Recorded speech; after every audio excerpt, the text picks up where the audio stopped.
Üzünə pərdə asdılar. Məktəb direktorunun səsi yayıldı. Vəssalam məktəbdən çıxartdılar. Siz kimi anladırsınız? Siz kimi ələ salmışsınız? Bütün məktəblər belə deyə, bütün məktəblər. Gərək mütləq səs yayılsın. Hara baxır? Hər rayonda şöbələr var da, Elm və Təhsil Nazirliyinin şöbələri var, təhsil idarələri var.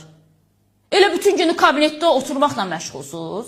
Nəyinə məşğulsuz? İşinizin adı nədir? Bir baxın, görün də bu məktəblərdə. Bunların hamısı faktdır da. Amma bir müəllimi çıxartdıq, əvvəssalam sosial şəbəkələrdə sakitçilik çöktü. Bundan sonra səs yayılmayacaq mı? Elə gözəl yayılacaq. Hər birdəki bir şey var. Məktəb direktorunun yanına gedəndə icazə vermirlər telefonu içəri salasa. Niyə? Çünki orada rüşvətxorluq haqqı hesab söhbəti gedir. Ona görə də qoymurlar məktəb direktorunun yanına. Bütün məktəblərdə son zəng üçün pullar yığılır. Bütün məktəblərdə. Elə ailə var ki, bugün o uşağı üçün 250 manat son zəng pulu verə bilmir. Axı, bu mümkün deyil.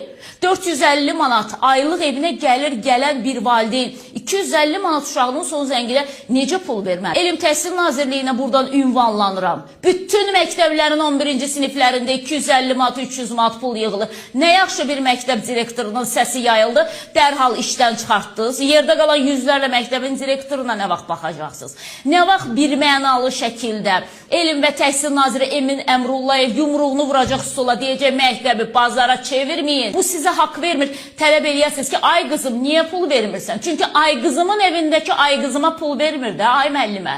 Ay direktor, bunu anlamaq çoxmu çətindir? Siz şagirdləri bir-birinin yanında nə qədər aşağılayacaqsınız, nə qədər alçaldacaqsınız? Sizə görə mən tədbir eləməyəcəyəm. Axı bu ixtiyarı məktəb direktoruna, ümumiyyətlə haransa direktorda heç kim vermir ki, siz bu şəkildə 11-ci sinif məzununu aşağılayasınız.